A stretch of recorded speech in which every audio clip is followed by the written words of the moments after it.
Olá, olá! O programa Gente que Fala está começando a partir de agora, aqui pela 365, a sua rádio de todos os dias, com as imagens da UOL TV, a TV da internet, nossas redes sociais também ligadinhas, tem o Instagram, tem o Facebook, o nosso canal no YouTube, para você acompanhar a nossa jornada de hoje, e as retransmissões pela TV Aberta São Paulo, canal por assinatura na sua operadora de TV preferida, isso às 5 da tarde, e depois, às 10 da noite, a retransmissão pela Rádio Cultura AM 990 de Dois Córregos, no Centro-Oeste Paulista. Fica aqui o convite para você ficar com a gente pela próxima hora. Curta, comente, compartilhe a nossa transmissão nas suas plataformas, nas suas redes digitais. Interaja também pelo nosso WhatsApp, é bem bacana a sua participação, no 973350038. Eu vou repetir, 973350038. Eu sou Mauro Friesman e quarta-feira aqui você conhece o nosso espaço sempre dedicado aqui aos assuntos ligados com a saúde, o bem-estar e o comportamento. Então vamos apresentar os nossos convidados de hoje que vão analisar todos os temas propostos no Gente que Fala de hoje. Rodrigo de Aquino, comunicólogo, executivo na área do bem-estar, felicidade, entretenimento com impacto social. Ele é embaixador da ONG Dois Sentimentos Positivos e também fundador do Instituto Dignamente. Bem-vindo aqui com a gente, Rodrigo. Como é que você está? Eu também agradeço o convite e agradeço todo mundo que vai acompanhar nosso papo hoje durante a próxima hora. Legal, Rodrigo, obrigado. Eu também trago aqui para a nossa bancada o doutor Eduardo Greco, médico gastrocirurgião, endoscopista da Clínica Eduardo Greco, é também professor da Faculdade de Medicina do ABC. Doutor Eduardo Greco, bem-vindo aqui com a gente. Como está? Olá, Mauro, estou bem. Muito obrigado pela oportunidade. Agradeço esse espaço para trazer informação para o pessoal que nos acompanha. Vai ser maravilhoso. Muito obrigado. Também na bancada urgente que fala, Kelly Freitas, neuropsicóloga, supervisora do Serviço de Estimulação e Habilitação do Instituto Jô Clemente. Kelly, como é que você está? Boa tarde. Olá, boa tarde, Mauro. Muito obrigada pelo convite, pela participação e espero contribuir aí para todos os ouvintes, tirando suas dúvidas. Muito obrigada. Muito obrigado pela presença. E o doutor Aônio Genículo Vieira, cirurgião dentista, especialista em prótese dental e implantes. Tudo bem, doutor Aônio? Bem-vindo. Obrigado por colaborar sempre com o Gente que Fala. Tudo bem, Mauro? Bom estar com vocês aqui no programa, aprendendo sempre.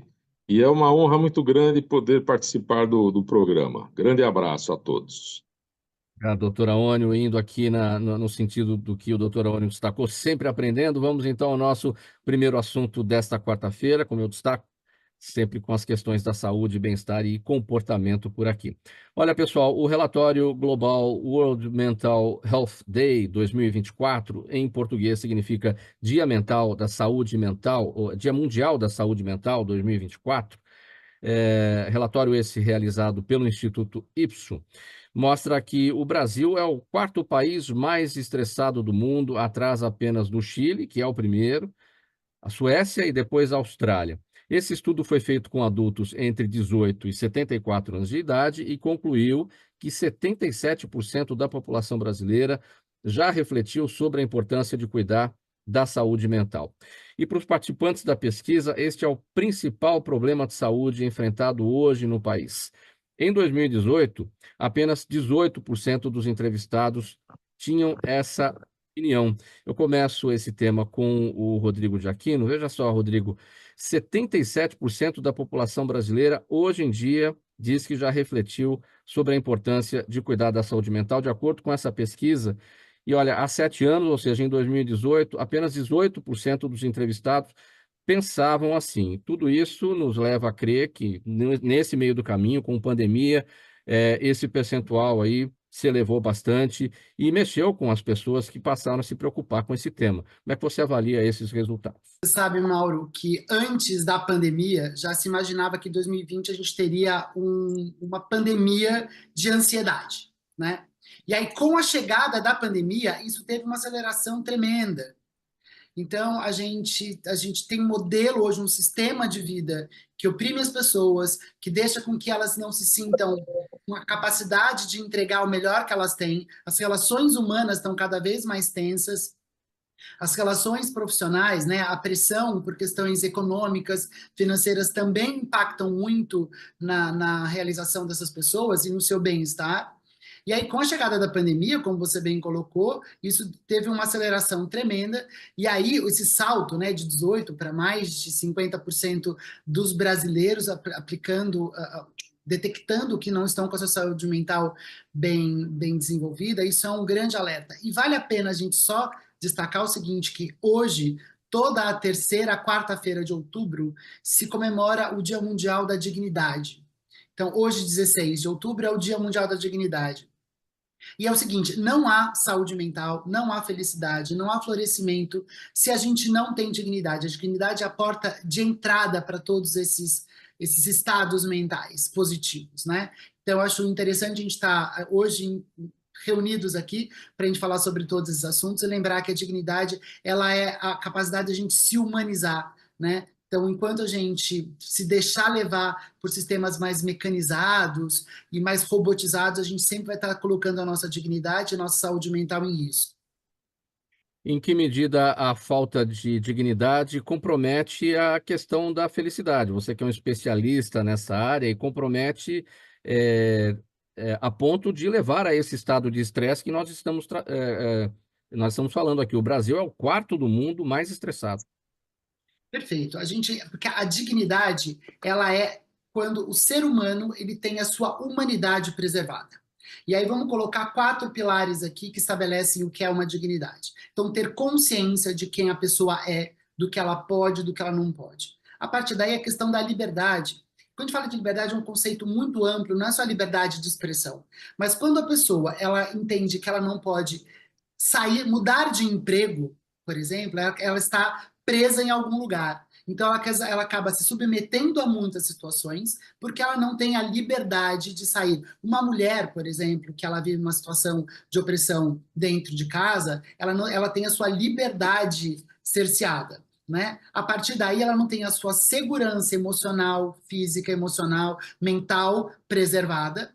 E aí isso interfere na sua confiança de saber que ela pode virar o jogo, que ela pode encarar os desafios da vida. Isso aqui é um princípio básico para a gente conseguir entender como esses 4 pilares eles estão intimamente ligados com a questão da saúde mental. A partir do momento que você tem a sua identidade maculada, como que você vai ter uma saúde mental preservada? A partir do momento que você entende que você está refém de alguma situação, seja de um trabalho, seja de uma relação tóxica, seja de uma sociedade, de um ambiente social que te oprime, né? Como que você vai entender que você está com a sua saúde mental preservada? E aí a gente vai colocar isso em todas as esferas. Né? É importante a gente entender que eu não estou falando só de pessoas que não têm privilégios financeiros, mas tudo isso vai, em alguma escala, impactar nas pessoas. Então, eu acho que a dignidade, quando a gente fala aqui, tem uma frase que é linda, né, que a felicidade ela está na jornada. Mas felicidade, ela não tem atalho.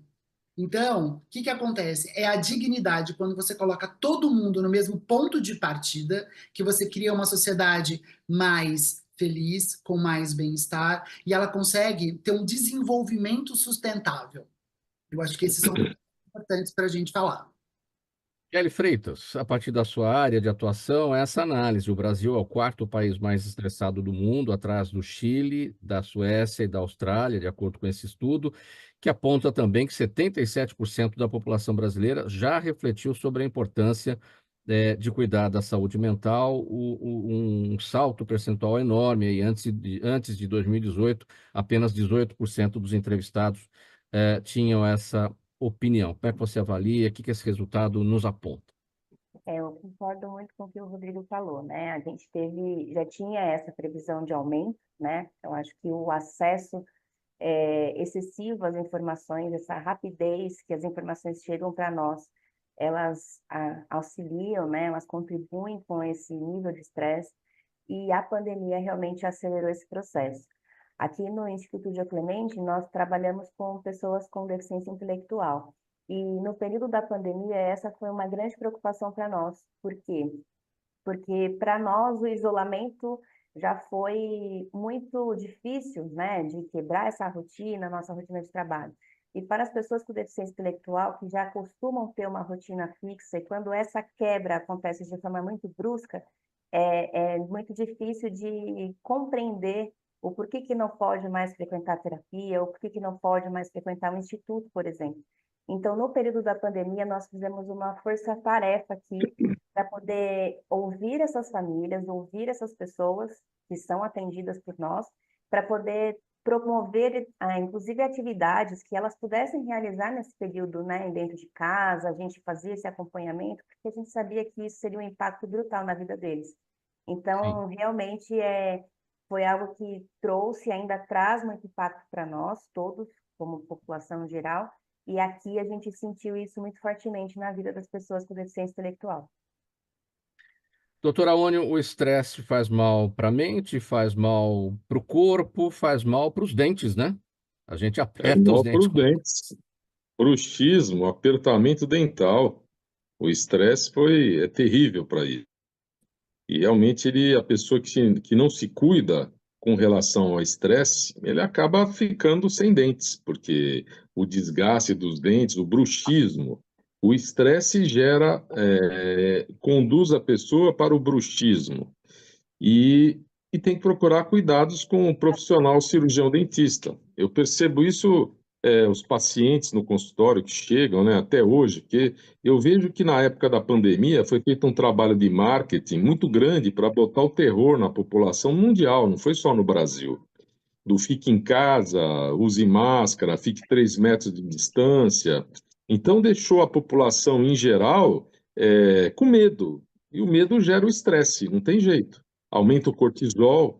Eu vejo hoje ainda pessoas chegando com máscara no consultório, eu vejo pessoas andando com máscara na rua. E até ontem mesmo chegou um paciente com máscara, eu falei, você está gripado, você está resfriado? Por que o uso da máscara? Por causa da Covid, eu tenho medo da Covid. E eu creio que os órgãos de saúde, eu acho que deveriam alertar a população para tirar esse estresse que causaram para todo mundo, né? E é terrível. O marketing foi muito bem feito a nível mundial de gerar esse estresse e a população continua no estresse. O que eu oriento para quem estiver ouvindo agora é procurar sair dessa vibe desse estresse da Covid, que o negócio não é bem assim. O vírus mudou, né? Não é mais aquela agressividade que ele tinha de contaminação, de matar, não é mais. Hoje é como se fosse uma gripe, um resfriado. E para a pessoa ficar bem, procurar fazer meditação, uma prática meditativa que ajuda muito. E eu ajudo no consultório as pessoas com estresse na parte do bruxismo, do apertamento dental, que a gente utiliza placas interoclusais para não deixar um dente encostar no outro, aplicação de toxina botulínica, e tem também o óleo de CBD, o óleo de canabidiol também, que ajuda muito para tirar a ansiedade da pessoa e tirar o estresse. Doutor Eduardo Greco, a partir da sua área, também, né, o estresse é um problemão, né? Ataca o estômago, quem é que não sofre com aquela dorzinha na boca do estômago quando está estressado, né? Mauro, exatamente, né? Então, o Rodrigo e a Kelly situaram muito bem esse momento pós-pandemia do estresse, a saúde mental das pessoas. Passando pelo meu amigo aí, doutor Alonso, exatamente a mastigação e traz para a gente aqui no consultório. Eu trabalho muito com obesidade e refluxo. Então, para vocês entenderem, esse mesmo aumento, né, de um número pequeno, 12%, hoje para 77%, a gente vê o índice de obesidade dos pacientes, quase 30% da população brasileira com o refluxo, 30% da população com refluxo. Quando a gente fala de obesidade, sobrepeso, 50% das pessoas com sobrepeso e 25% obesa. E da onde vem isso, Mauro? Exatamente dessa mudança do estresse, da ansiedade das pessoas. Então, o excesso dessa ansiedade leva as pessoas a não terem uma rotina ideal, a não buscar, eles perdem, né, a forma de alimentar, mastigam mal, pulam refeição, e aí você vai vendo o paciente começa a ter uma saúde digestiva horrível.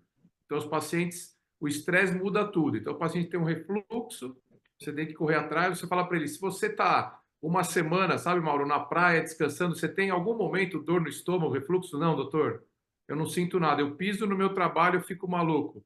Né? A Kelly deve acompanhar muito essa situação diariamente. Aí você tem na obesidade, que o paciente obeso, ele estressado, ele desconta na alimentação, na comida. Então, esse estresse gerou também uma pandemia na obesidade, uma pandemia no refluxo, os consultórios, as pessoas, porque eles deixaram de ter rotina, eles estão cada vez mais se alimentando de qualquer maneira, então é muito importante a gente voltar primeiro, tratar essa ansiedade, buscar o equilíbrio do paciente, para ele poder começar e a gente tratar de uma maneira adequada esses sintomas todos, refluxo, gastrite, obesidade, algo muito marcante hoje em dia. Vou continuar nesse tema aqui, doutor Greco, a partir aqui da sua área, já que entramos com esse gancho aí da obesidade como reflexo do estresse, que é o assunto que a gente tratou até aqui, para dizer o seguinte: a busca por um estilo de vida saudável, pelo aquele desejo do corpo em forma, tudo isso está cada vez mais presente na sociedade. Mas as pessoas não conseguem, aquelas pessoas, né, que não conseguem alcançar os resultados desejados de emagrecimento, por exemplo, a cirurgia bariátrica, já há muitos anos, muito consolidada, é uma das soluções mais procuradas, apesar dos riscos que a gente sempre destaca e também do período de recuperação que é prolongado. Já a gastroplastia endoscópica vem sendo adotada como uma alternativa menos invasiva para quem deseja perder peso de forma eficiente e com menos riscos, né? Qual que é a diferença, doutor Greco, da gastroplastia endoscópica e da cirurgia bariátrica? Isso e é um espaço importante aqui no Gente que Fala, da gente poder até esclarecer para as pessoas, né? Então, é importante, Mauro, que assim, obesidade é uma doença, o pessoal todo aqui na mesa que trabalha com pacientes obesos, não tem cura. A obesidade tem controle. Então, as pessoas acham que a cirurgia bariátrica vai resolver minha vida, a gastroplastia, não adianta. É mudar o estilo de vida, é mudar a sua rotina, é o apoio de uma equipe multidisciplinar, então, acompanhamento nutricional e psicológico. Com isso, quando o paciente nos procura, é o que você disse: doutor, mas eu já tentei de tudo, eu não quero mais tomar medicação, eu estou cansado de fazer dieta e não ter um resultado melhor. Então, para você estimular e você ajudar esses pacientes, você precisa entender o perfil desse paciente. Quando é um paciente que tem uma obesidade mórbida, que a gente fala, né? Tem uma continha rápida para o pessoal fazer em casa, que é o IMC, o índice de massa corpórea, que é o peso sobre a altura ao quadrado. Então, o peso dividido pela altura ao quadrado dá um número. Se esse número é acima de 40, é o obeso mórbido. Então, o obeso mórbido já tem problemas cardiovasculares, já tem problemas, riscos de trombose, já tem problemas de um infarto, né? A obesidade está muito importante. Você vai ter a cirurgia bariátrica como essa alternativa para o paciente que precisa perder muito peso. Ele vai perder 40% do peso dele. Só que a cirurgia bariátrica é um procedimento que a gente fala metabólico. É desabsortivo. O paciente deixa de absorver açúcar, gorduras, e ele passa a perder muito peso. Mas aí ele vai ter que conviver, cuidar dessa saúde mental dele, porque ele fica um desnutrido. Ele precisa repor vitamina, precisa repor ferro, né? 90% dos homens acabam tendendo para o alcoolismo, porque ele troca, substitui. Então, dá o pessoal que trabalha aí com a saúde mental, né? A Kelly ali vai ter que conviver com esse paciente. Então, a cirurgia bariátrica é uma decisão para aquele paciente. Ele não tem alternativa. Se eu for operar, é porque realmente o risco vale se correr em relação a tudo que ele tem que estar extremamente preparado. Quando a gente fala em gastroplastia endoscópica, termos difíceis médicos, né, Mauro? A medicina os caras adoram dificultar. Na verdade, é uma sutura do estômago, só que por endoscopia. Então, não é uma cirurgia. Ele é um procedimento feito por endoscopistas, que a gente realiza esse procedimento, para que seja um procedimento menos invasivo, não tão agressivo igual uma cirurgia bariátrica, porque ele não mexe com a absorção, ele não mexe com o intestino, é como se fosse uma cirurgia plástica no estômago. Então, esse estômago do paciente vai ficar um estômago menorzinho, reduzido de volume, com isso ele vai comer menos. Mas ele vai perder em torno de 20 a 25% do seu peso total, que é um número importante, é um número impactante. As medicações você não consegue isso. Mas é aquilo que a gente falou, para que paciente é esse procedimento? Então, é para aquele paciente que tem uma obesidade leve, aquele paciente que está precisando perder 10, 15, 20 quilos e já tentou de tudo e não quer, né, fazer a cirurgia bariátrica, que não tem indicação para bariátrica. Então, são procedimentos diferentes. A bariátrica para aquele obeso mórbido mais grave e hoje a sutura endoscópica para esse paciente que já fez várias tentativas, já fez várias situações e não está conseguindo perder 20%, 25% do seu peso. Mas reforçando, né? A gente trabalha com uma equipe multidisciplinar, acompanhamento psicológico, acompanhamento nutricional, para que o paciente tenha um resultado efetivo, perca peso e se mantenha no peso. Sabe, o que tem que discutir assim, perder peso é legal, a gente faz o paciente perder peso. Agora, manter esse paciente no peso é uma dificuldade de como fazer esse paciente se manter magro. Essa é a grande diferença. Ou seja, as cirurgias são diferentes, os procedimentos são diferentes, mas o acompanhamento é igual. Você tem a mesma equipe multidisciplinar para ambos os casos. Exatamente. Então, isso vai ser fundamental, trabalhar cada paciente, identificar o perfil o paciente que vai para a cirurgia, o paciente que vai para a gastroplastia. Fez o procedimento, essa equipe vai ser fundamental e o seu acompanhamento. Porque os pacientes, eles perdem peso muito rápido, sabe, Mauro? Então, eles ficam super felizes, super estimulados, voltam para a atividade física, têm a sua saúde mental melhor, diminui o estresse, diminui a ansiedade. E isso vai, só que a vida da pessoa, ela vai seguindo. Depois de 2, 3 anos, ele entra num platô. E a gente tem que acompanhar e segurar esse paciente, senão o que é muito comum hoje é reganho de peso. Então, a gente tem dados que 30% dos pacientes que fazem tratamento é um número grande. Eles acabam voltando a recuperar o seu peso. Por quê? Eles param, né, de fazer atividade, acontece alguma outra situação de estresse na vida, e aí ele começa a comer tudo de novo. Então, fazer esse acompanhamento, ter o paciente sempre ao nosso lado, vai ser fundamental. Quando ele começa a ganhar um pouquinho de peso, a gente já atua não deixando ele voltar a ganhar peso de novo, porque não tem nada que faça que eu fiz aquilo, resolvi o meu problema 100%. Isso não vai ter. Então, é o acompanhamento médico. Você que vai procurar uma cirurgia, uma gastroplastia endoscópica, um tratamento para obesidade, medicação que seja, veja o médico, se tem equipe, se cuida da sua saúde mental, se cuida da sua cabeça, tudo que envolve para que a gente tenha um sucesso no tratamento. A obesidade é uma epidemia, é um problema de saúde pública, não é, doutor Eduardo Greco? Nesse sentido, é importante que todas as alternativas, né, todos os procedimentos, de preferência, né, claro, estejam à disposição de todos no sistema público de saúde. A gastroplastia está presente no SUS? Hoje o que a gente tem, né? A gente já tem a cirurgia bariátrica e a cirurgia bariátrica mais difundida já, até pelo tempo, né? E a gastroplastia endoscópica, o que a gente consegue hoje são em programas universitários. Então, a gente consegue aqui na Faculdade de Medicina do ABC, a gente consegue cursos, envolvimentos em que a gente consiga a gastroplastia. Lá na Faculdade de Medicina da USP também existem situações de projetos, de estudos que a gente vai incluindo esses pacientes. Mas, com certeza, seria muito maravilhoso, né, Mauro, um programa de saúde pública, né, para que a gente pudesse atingir mais pessoas nesse sentido. Se você combate a obesidade desde o início, ele é só um obeso leve. Você trata esse paciente com uma gastroplastia, ele não vai virar um obeso mórbido no futuro. Você vai evitar esse paciente desenvolver diabetes, hipertensão arterial, insuficiência coronariana, o grande custo que o paciente obeso hoje tem para o sistema. Então, se a gente conseguisse um programa, seria fantástico. Mas esse é o caminho, né? Toda política pública muitas vezes nasce na academia, né? Especialmente quando você fala aí da universidade pública. Exatamente. Então, o primeiro passo é a gente, dentro das universidades, então a gente tem a USP, a gente tem a Faculdade de Medicina do ABC, e no Brasil a gente sabe que em Salvador também existe projeto já com as prefeituras, a gente já sabe que existe um projeto em Natal, agora em São Luís do Maranhão, então isso vai se aproximando do mundo acadêmico, os pacientes vão se tratando, e isso o governo vai entendendo que vale a pena a gente beneficiar mais pacientes e não ficar só os pacientes que utilizam hoje o sistema de saúde privado, o sistema, né, os convênios. Vamos linkar esse tema com a saúde bucal, não é, doutora Aônio? Porque toda essa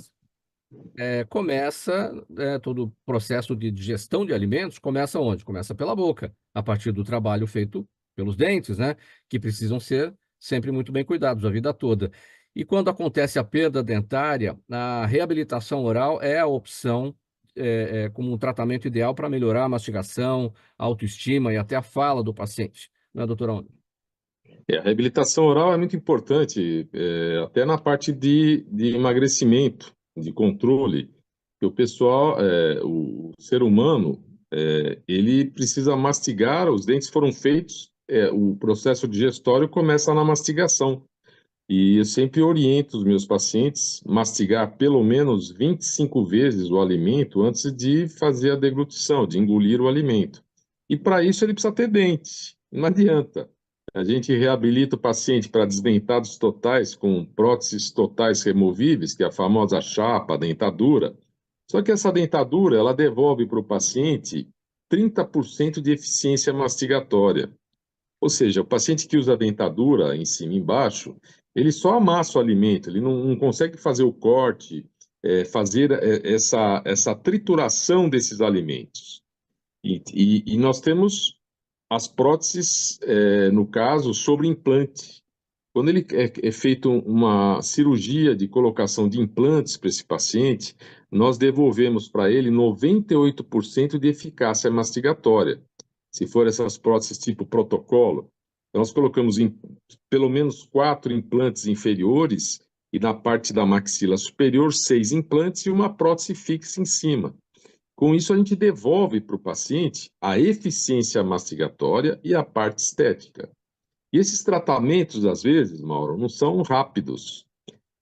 Ontem mesmo eu terminei um caso de reabilitação oral que a paciente perdeu toda a dimensão vertical da face, porque os dentes entraram em colapso, diminuiu a dimensão vertical de oclusão, a dimensão vertical da face, então muda a estética até do paciente. Uma paciente que deixou o negócio rolar, perda de dente, e o negócio vai entrando num colapso para a gente poder reabilitar. Você veja, o tratamento dela eu comecei em agosto de 2023 e finalizei, bem dizer, ontem o tratamento. Foi feito tratamento para ela. Primeiro a gente começa na reabilitação oral, reabilitar o periodonto, o tecido de sustentação do dente, que é o osso, as gengivas. Então é feito um tratamento periodontal, devolver saúde bucal para o paciente. Depois disso foi feito enxertos ósseos, para posteriormente a gente conseguir fazer os implantes. E esse tratamento ele tem um tempo, que quando nós fazemos um enxerto, esse enxerto ele tem um prazo para a gente poder intervir e colocar esse implante. Esse prazo vai de 6 a 8 meses, dependendo da saúde geral do paciente. Aí é colocado os implantes, esses implantes nós temos que aguardar também pelo menos de 4 a 6 meses, conforme o caso, para depois pôr a carga e devolver a mastigação para esse paciente. A mastigação efetiva de 98% da eficácia mastigatória. E devolvemos também a estética para o paciente. É um conjunto geral. E para isso, primeiro, o paciente, nós temos que fazer um planejamento para essa pessoa. Cada caso é um caso individual, nós não podemos generalizar. Fazer, para esse paciente é isso, isso. Não, cada caso é um caso e tem que ser feito estudos em cima dessa pessoa. Nós começamos com a tomografia computadorizada, que é para ver se o paciente tem qualidade óssea e quantidade óssea suficiente para poder fazer os implantes ou as próteses. No caso, o paciente tem qualidade óssea, mas não tem quantidade, aí a gente tem que partir para o enxerto ósseo. Aí nós temos que avaliar a saúde geral do paciente, exames bioquímicos de saúde, colesterol, fazer uma investigação com exames laboratoriais para deixar esse paciente equalizado para uma cirurgia. Aí é feita a cirurgia do enxerto, aguarda para fazer a cirurgia do implante, a colocação das próteses. Então, esse tratamento é longo, às vezes até rápido, mas a gente consegue devolver para esse paciente uma saúde bucal, uma saúde mastigatória, uma saúde estética para essa pessoa. Melhora o íntimo da pessoa, melhora o astral, melhora o estresse, porque é terrível a pessoa não conseguir sorrir, mostrando os dentes, tem que esconder, né? É aquele constrangimento de mostrar os dentes. E essa reabilitação oral, a gente consegue, com isso, devolver para ele saúde. E desde que ele consiga também, depois, seguir os passos e dar a manutenção dessa reabilitação. Aí eu oriento o paciente a retornar no consultório de 6 em 6 meses. Ele não pode fazer a reabilitação e deixa para lá. Não, tem que ser agendado o retorno, ver se ele está fazendo a higiene correta dessa reabilitação, ver se os dentes estão bem conservados e a gente consegue devolver a saúde e melhorar a mastigação também, a digestão da pessoa. Mauro, se eu puder só falar um ponto em cima do que o Aurélio, rapidinho, que ele falou uma coisa muito importante, eu trabalho muito com endoscopia, né, Mauro? O maior desespero, Aurélio, o paciente ele chega para fazer o exame de endoscopia pela boca e tem que tirar a prótese, aquela situação, eles morrem de vergonha, eles não querem tirar na frente de ninguém, né? Só, doutor, pode tirar só no momento do exame, mesmo, eu posso estar dormindo e tirar, então, o que você pontuou, Antônio, é uma coisa muito importante para o bem-estar das pessoas. Rodrigo, essa questão dentária compromete muito também a sensação de felicidade, né? Quando você não consegue sorrir adequadamente por conta, né, dessa vergonha, dos dentes mal cuidados ou da falta de dentes, né? Compromete o estado de felicidade, certamente.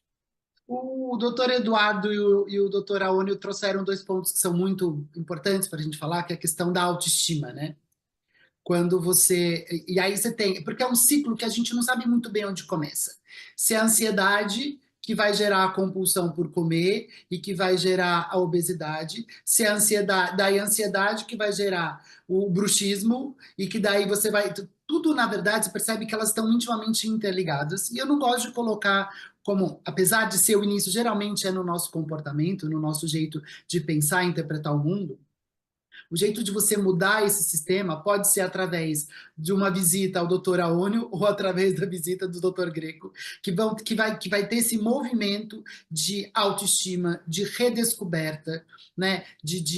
Mais uma vez, de liberdade. Quando você é compulsivo, vamos lembrar da liberdade que eu falei lá da dignidade, né? Quando a pessoa ela está presa numa compulsão alimentar, quando a pessoa está presa num sistema de ansiedade e que ela não consegue sair daquele lugar, isso interfere na sua capacidade de ter mais saúde mental e de estar presente na vida e de sorrir, né? E esse sorriso, muitas vezes a pessoa que está com obesidade mórbida, ela quer sair de casa, doutor Greco? Ela não quer sair de casa. Então ela está presa dentro de casa, ela não tem essa liberdade, porque sua segurança e sua confiança foram minadas em algum lugar. Então, quando você tem acesso à saúde de todos os tipos, né, a saúde bucal, a saúde gástrica, a saúde mental, tudo isso vai gerar para você a capacidade de você ter mais relacionamentos positivos, você vai ter mais emoções positivas, você vai ter a capacidade de se realizar, você vai conseguir, e aí é muito importante a gente, nesses dois movimentos, tanto o Dr. Greco quanto o Dr. Aônio falar dessa supervisão constante, né, das equipes multidisciplinares, é porque você consegue medir as pequenas conquistas. A gente celebrar, né, as realizações que a gente tem, seja da perda de peso, da diminuição do bruxismo porque está usando a placa, ou porque fez a manutenção com os pinos na boca, e aí você consegue entender que tem uma sustentação dessa saúde mental e dessa saúde física, isso interfere na saúde mental da pessoa. Né? Então, isso é muito importante da gente ter, mais de qualquer coisa, é a frequência desse cuidado. Não é você ter um cuidado esparso, é você ter o cuidado e ter a frequência desse cuidado para que a saúde mental e a saúde física da pessoa seja preservada. Olha só, um projeto, um trabalho capaz de estimular o sorriso, estimular a exposição dos dentes, né? Kelly, a gente vai falar sobre a Fundação Elijas e o Instituto Jô Clemente. Conjuntamente, eles inauguraram um serviço de terapia de estimulação sensorial voltado para pessoas com deficiência intelectual e síndrome de Down. É assim, são duas salas que ficam no Itaim Bibi, zona sul da capital, e que são equipadas para experiências imersivas aos pacientes, estimulando os sentidos, o autoconhecimento e a reorganização das funções neurais. Como é que surge esse trabalho, esse projeto? Conta para a gente, Kelly. Bom, o serviço de estimulação e habilitação, ele é um serviço de terapias para reabilitação das pessoas com deficiência intelectual, síndrome de Down e atraso do desenvolvimento. É um serviço que no Instituto Jô Clemente já tem bastante tempo, ele teve início ali na década de 80, e hoje ele é um serviço que proporciona para essas pessoas um atendimento multidisciplinar, e nós estamos divididos na região de São Paulo em 5 regiões que são mais extremas, fazendo esse atendimento multidisciplinar para pessoas através do atendimento do SUS. E aí a gente está fazendo um atendimento na área de fisioterapia, fonoaudiologia, psicologia, terapia ocupacional, psicomotricidade, pensando no desenvolvimento pleno dessas pessoas com síndrome de Down, deficiência intelectual. E aí eu acho que vai muito de encontro com o que o Rodrigo falou, que a gente, através desses atendimentos, eles ficam conosco desde bebezinho, que eles chegam, e ficam até a faixa ali dos 14, 15 anos de idade.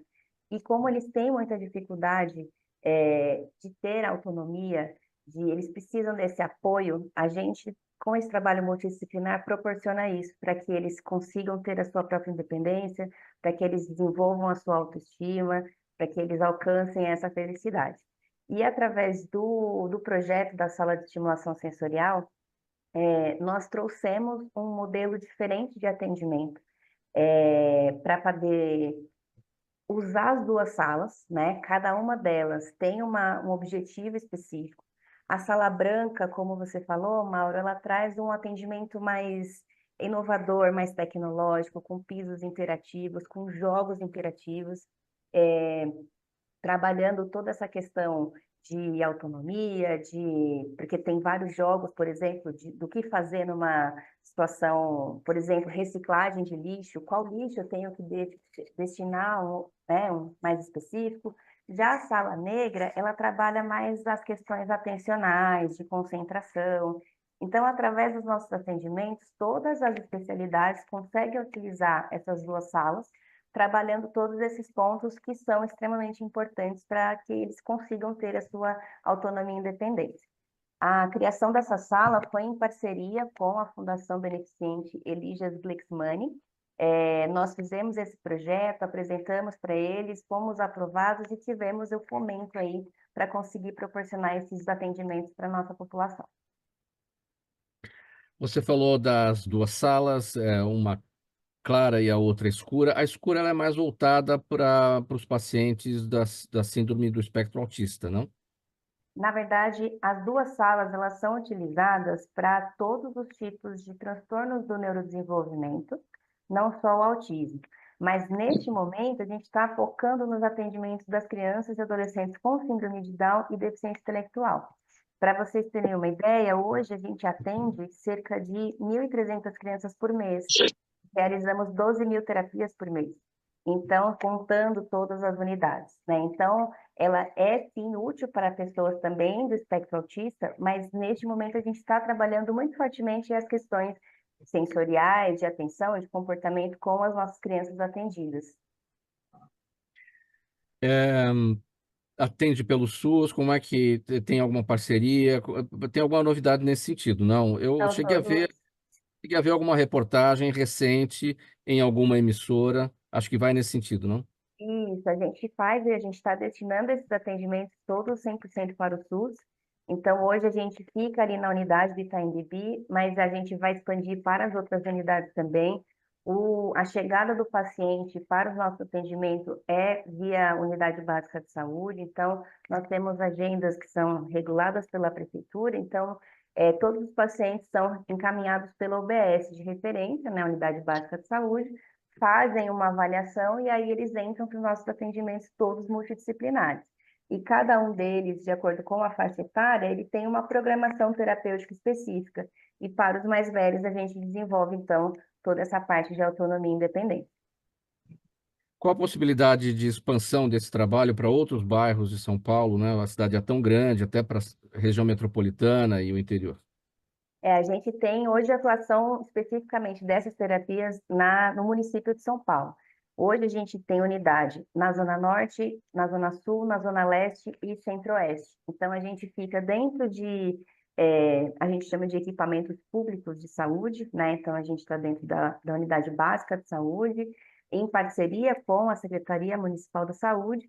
Então hoje a gente tem esse acesso mais territorializado para poder permitir o acesso mais fácil das famílias, porque os atendimentos são semanais. Então, se a gente tem um acesso, uma única unidade, por exemplo, numa região mais central, as pessoas que são mais distantes, por exemplo, nós temos uma unidade em Parelheiros, então fica mais próximo delas. Temos uma unidade em Itaquera, no Jaraguá, então a gente consegue ficar próximo da residência da família, favorecendo aí a ida delas terapias. Mas em todas as unidades, a mesma proposta são as duas salas de estimulação sensorial ou só a do Itaim Bibi é que vai nesse sentido? Isso. A gente tem as duas salas somente na unidade do Itaim Bibi, por ser uma unidade própria do Instituto Geo Clemente, mas todas as crianças atendidas no serviço têm acesso. A gente está desenvolvendo todo um cronograma para que todas elas venham até a unidade do Itaim. Claro, tem a questão da distância, mas a gente está desenvolvendo todo esse cronograma para que todas tenham o mesmo acesso das crianças que são atendidas no Itaim. Bom, o caminho para chegar lá, então, é a porta da Unidade Básica de Saúde do município. Isso, eles são encaminhados, né, para a reabilitação multiprofissional, e aí o regulador da Unidade Básica de Saúde faz o agendamento de avaliação para nós. Assim que faz o agendamento, nós realizamos a avaliação tendo o perfil que a gente atende, a gente já começa os atendimentos. O feedback que vocês têm, as respostas, enfim, o que as famílias trazem no dia a dia em relação aos pacientes que estão com vocês? Eles têm, assim, é muito comum a gente ter um paciente que chega bebê e eles ficam conosco a vida toda, né? Eles, na estimulação, e depois eles seguem para outros segmentos aqui dentro do Instituto. Então, é muito gratificante, a gente recebe muito esse retorno das famílias, porque eles chegam com muitos receios, com muitos medos, porque é uma criança com síndrome de Down, por exemplo, tem o medo de que será que vai falar, será que vai andar? Então, quando eles conseguem ver, até mesmo os que já estão mais velhos, que já evoluíram, e eles mesmos vivenciam a evolução do próprio filho, é muito gostoso, gratificante ouvir esse feedback, esse retorno das famílias, né, de que os seus filhos estão conseguindo acompanhar. E aí, quando chega ali na fase dos 13, 12 anos, que a gente faz algumas atividades, por exemplo, de levar eles no mercado próximo, para eles comprarem alguma coisa, trabalha com as parcerias do próprio bairro onde a gente está inserida, é bem gostoso de ver, assim, que as crianças se viram, auxiliam, ajudam, e depois eles seguem para outras áreas aqui dentro do Instituto, por exemplo, para a inclusão profissional, né, através do emprego apoiado, para os atendimentos diversos que a gente tem aqui. Ô, Mauro, posso fazer uma pergunta para Kelly? Hein, Rodrigo? Eu acho. Primeiro, parabéns pelo trabalho, é lindo. E assim, a gente sabe que a família dessa, a gente está falando sobre saúde mental e sobre estresse hoje, né? A gente sabe que a família, geralmente, a mãe dessas crianças é que são as responsáveis por isso e elas têm um alto índice de estresse. Muitas delas acabam desenvolvendo compulsão alimentar. E a gente vai pegar todo esse circuito aqui dos convidados. Queria saber se vocês têm algum trabalho que ajuda, que apoia a cuidar de quem cuida, né? Que cuida de quem cuida. Como fala um pouco sobre isso, porque acho que é importante, nesse dia que a gente está falando sobre saúde mental, sobre estresse, importante a gente fazer, e dignidade, né? Como é importante a gente também divulgar essa parte do trabalho de vocês. Sim, sim. A gente tem enquanto as crianças, né, na estimulação e habilitação, estão em atendimento com a equipe de terapia, os pais estão realizando grupo de pais com os psicólogos e assistentes sociais. Então, esse já faz parte do nosso protocolo de atendimento, trabalhando ali as demandas que aparecem ao longo da vida, né, do desenvolvimento do filho. E realmente, sim, a maioria são as mães que trazem, muitas vezes mães solo, e que precisam de todo esse apoio. Um outro serviço que a gente tem bastante assim, é muito importante que dá continuidade no atendimento do paciente aqui no Instituto, dentro do serviço de longevidade, que é a continuidade, quando ele faz 14 ele segue em outro serviço, a gente também tem outros grupos de pais, tem vários outros programas, então a família ela é muito bem assistida junto com o filho. E quando eles chegam, muitas vezes, por exemplo, a gente tem um bebê que chegou na estimulação para poder fazer atendimento e a família que tem esse receio, né? O que vai ser do meu filho no futuro? A gente tem um programa muito bonito que chama Programa Momento da Notícia, em que pais são acionados, esses pais são pais de pessoas com síndrome de Down, que já passaram por tudo isso, hoje os filhos são adultos, estão trabalhando, são totalmente independentes, esses pais são chamados, eles são voluntários, são chamados para ir na unidade para acolher essa família que está chegando. Então, a gente tem todo o olhar para a família, porque a gente já sabe que se a família não é parceira ali do atendimento, a evolução da criança ela vai ser um pouquinho mais difícil de acontecer. Muito Obrigado. bom, gente. E próximo tema do programa Gente que Fala, pela 365, a sua rádio de todos os dias, OLTV e TV da internet, redes sociais, nosso canal no YouTube e as retransmissões. Às 5 da tarde, pela TV Aberta São Paulo, canal por assinatura na sua operadora de TV preferida, e depois, mais tarde, às 10 da noite, pela Rádio Cultura AM 990 de Dois Córregos, no Centro-Oeste paulista. O Brasil vive uma epidemia de vício em apostas online. Isso é fato. E o endividamento causado por conta dos gastos dos jogadores está prejudicando as famílias, né? Vejam só, o site Reclame Aqui recebeu nos últimos 6 meses 623 reclamações sobre apostas esportivas, e algumas delas falam sobre casos de crianças que usaram o cartão de crédito dos pais para jogar. E além do impacto sobre a renda, há também os efeitos na saúde mental causados pelas chamadas bets. Qual é o alerta, Rodrigo? Mauro, olha só, a gente está falando de compulsão, de uma sociedade compulsiva, de uma sociedade que completamente insatisfeita com o seu ser e estar, né? Então são pessoas que estão têm a compulsão pela comida, pela bebida e pelo jogo. Isso vai sendo tão naturalizado que as crianças estão jogando. E eu, assim, me dá licença que só para eu falar os números da Unicef, que é o seguinte, a Unicef revela que 22% dos jovens apostaram pela primeira vez aos 11 anos de idade ou menos. E 78% começaram com 12%, com 12 anos ou mais. E que hoje você tem um programa social que é o Pé de Meia e que já tem alguns estudantes que recebem esse dinheiro para apoiar o seu estudo e eles usam esse dinheiro para fazer o quê? Apostas. É uma sociedade que vem mostrando para essas crianças, para esses jovens, que é o seguinte: será que vale a pena trabalhar? Será que vale a pena eu estudar? Né? Tudo tá no glamour, tudo tá na questão do ele deu sorte e virou um jogador de futebol. Ele deu sorte e virou um influencer. Né? As pessoas elas estão sempre procurando, como eu falei em um dado momento, felicidade não tem atalho. E as pessoas estão procurando o atalho.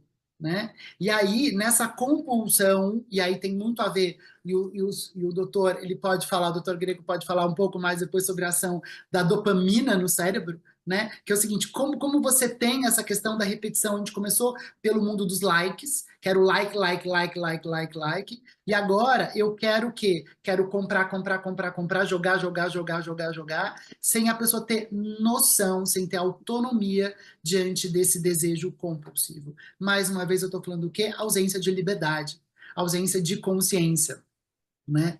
E aí a gente vê como eles acabam repetindo o padrão, esses jovens acabam repetindo o padrão do pai e da mãe, que a gente não pode culpá-los, a gente tem que colocar uma questão de consciência de como a nossa sociedade vem estabelecendo todas essas coisas, e a liberdade, né? O fato de, e aí mudando o conceito da palavra liberdade, como que essas empresas acabaram entrando no nosso país de jeito irregular, e que agora estão se preocupando em colocar os limites dentro desses esses cassinos online, né? Você tem hoje o Ministério da Saúde também falando sobre isso, sobre o impacto que tudo isso teve, não só na economia, né? Porque é muito maluco, quando a gente fala de felicidade e bem-estar, não é só sobre você criar um exército de zumbis sorridentes. Entendam que, assim, quando as pessoas elas estão jogando, elas perdem o controle, então elas perdem sua liberdade. A gente estava colocando dinheiro do nosso país fora, então a gente também, o país também empobrece. Você faz com que essa população não tenha habilidade para poder, deixa de estudar, deixa de se desenvolver, porque ela quer a questão do estalar de dedos, o milagre, tudo vai acontecer na minha vida. Então a gente precisa rever muito essa questão desses valores mesmo.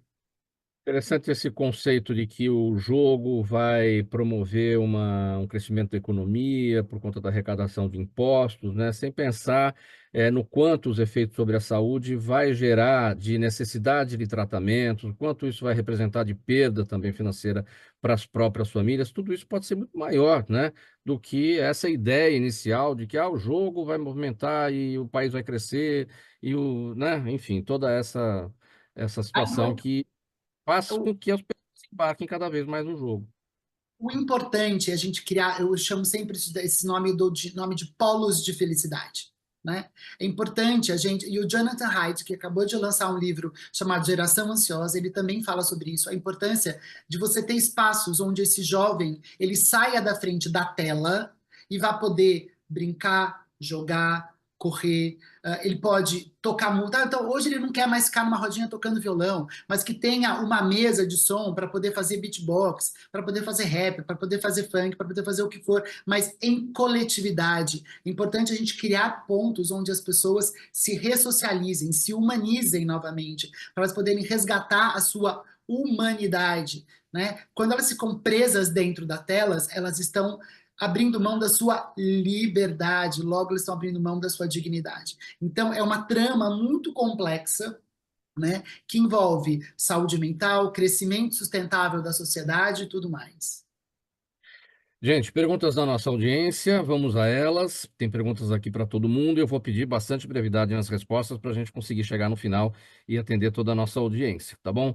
O Rodrigo está falando, então eu vou com você e quem está com a gente todos os dias participando é o Jaime. Valeu, Jaime, mais uma vez.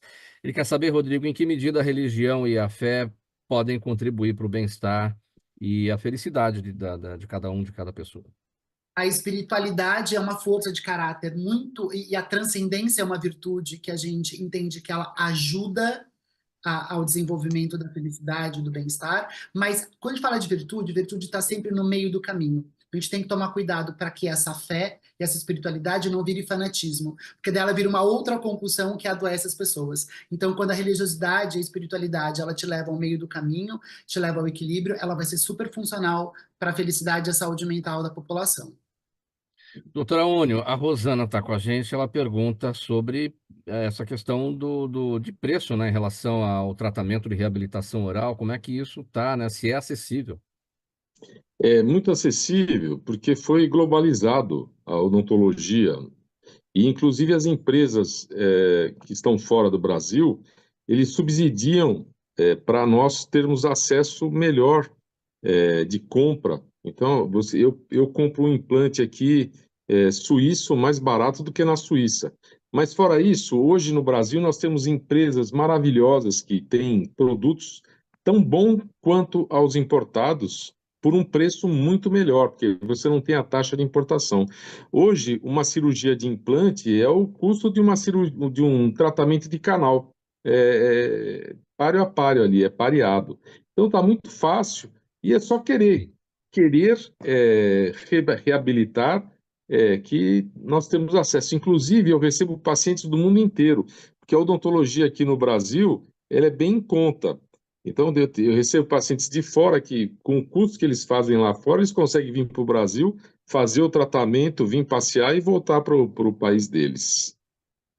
Doutora Ônio, outra pergunta aqui, então, da Rosana já foi respondida, agora do Jaime também. Ele quer saber se as pessoas, os idosos, né, as pessoas que têm, que usam dentadura há muito tempo, e tem uma consequente insuficiência óssea, ele trata assim aqui na pergunta, se elas estão impossibilitadas da aplicação de implantes. Não, não tem idade. A colocação no implante tem limite de idade para ser colocado de 22 anos, 21 anos. A partir, porque ainda não teve o crescimento ósseo total da ossatura, né? E depois dos 21 anos, aí vai depender muito da saúde geral do paciente. Então, não tem restrições, contraindicações. É só querer, a gente faz a avaliação, que estiver precisando melhorar, a gente, com uma equipe multidisciplinar de médicos, a gente encaminha para equalizar a pessoa, para ela ter saúde correta para poder receber os implantes. Kelly, olha, o Jaime mandou pergunta para todo mundo aqui, para você também, a partir de quais sintomas devem ser, um neuropsicólogo deve ser procurado? Olha, a situação do neuropsicólogo ela é muito ampla, né? A gente atende desde da criança pequena que tem um atraso de desenvolvimento, atua no diagnóstico de deficiência intelectual, de transtornos do neurodesenvolvimento, de transtornos de aprendizagem, TDAH, por exemplo, como é muito, né, conhecido, e também na vida adulta e idoso, no diagnóstico, no auxílio diagnóstico para demências, por exemplo. Então, ela é muito ampla e aí cabe o encaminhamento de um médico ou outro profissional da saúde. Doutor Eduardo Greco, em poucos segundos também, a pergunta, mais uma aqui do Jaime. Há comprovação científica de que uma injeção por semana para tratamento da obesidade é eficiente e sem risco? Obrigado, Jaime. Existem comprovações científicas, né? Então, as drogas que são utilizadas, liraglutida, semaglutida, que são essas drogas para obesidade, elas têm realmente um efeito, porém, não pode ser o que está acontecendo, né? Eu tomei porque o meu vizinho está tomando e vai na farmácia sem prescrição e compra. Procure um profissional, veja a dose correta, se você tem indicação, ela pode trazer problemas para o seu pâncreas, para o seu fígado, então tem que fazer uma série de exames antes de iniciar qualquer tratamento médico. Ele está falando das canetas, certamente, né? O médico, para Exato. fazer essa prescrição, é o gastro, é o endocrinologista, qual que é o profissional? O endocrinologista, nós, endoscopistas bariátricos, que trabalhamos com obesidade, o próprio cirurgião bariátrico. Então, tem que profissional, e principalmente é o endocrinologista que hoje trata com medicação. Então, procure o médico de uma maneira correta. Gente, vamos para as despedidas aqui bem brevemente, 5 segundos para cada um. As despedidas e os canais. Doutor Eduardo, primeiro. Agradeço, Mauro, muito obrigado pela oportunidade. Eduardo_Greco, meu Instagram, e estou à disposição no que for necessário. Um forte abraço a todos os participantes aqui da mesa. Kelly Freitas, despedidas e canais. Eu agradeço a oportunidade, a participação. Os nossos canais aqui, nossas redes sociais é o @Instituto Geoclemente. Doutor Aônio, despedida e canais também, 5 segundos. Abraço a todos, parabéns a Kelly pelo excelente trabalho. E o canal é Instagram, dr_Aônio Vieira. Rodrigo de Aquino, despedida e canais. Todas as minhas redes sociais são @RodrigoDeAquino. E procurem saber sobre os 2 sentimentos positivos. Muito bom, gente. Obrigado aqui pelas presenças, em nome de toda a nossa equipe do programa Gente que Fala. Estiveram com a gente hoje o Rodrigo de Aquino, comunicólogo, executivo na área do bem-estar, felicidade, entretenimento com impacto social, embaixador da ONG 2 Sentimentos Positivos e também fundador do Instituto Dignamente. Doutor Eduardo Greco, médico gastrocirurgião, endoscopista da Clínica Eduardo Greco, também professor da Faculdade de Medicina do ABC. Kelly Freitas, neuropsicóloga, supervisora do Serviço de Estimulação e Habilitação do Instituto Joclemente, e doutor Aônio Genícolo Vieira, cirurgião dentista, especialista em prótese dental e implantes. Muito obrigado, gente, pela presença de cada um. A gente espera o retorno de cada um muito em breve. Programa Gente que Fala, sempre realização da ABCom, 23 anos no ar. Apresentação minha, Mauro Friesman, a Zenilda Salvato, nossa diretora de produção, o jornalista Fausto Camunha, o nosso diretor-geral, e você, espectador, internauta, ouvinte, a razão da nossa presença sempre por aqui. Voltamos amanhã pela 365, sua rádio de todos os dias, AltV TV da internet, redes sociais, nosso canal no YouTube e as retransmissões. 5 da tarde pela TV Aberta São Paulo, canal por assinatura na sua operadora de TV preferida, e às 10 da noite pela Rádio Cultura AM 990 de 2 Córregos, no Centro-Oeste Paulista. Obrigado pela audiência, gente. Tchau, até amanhã.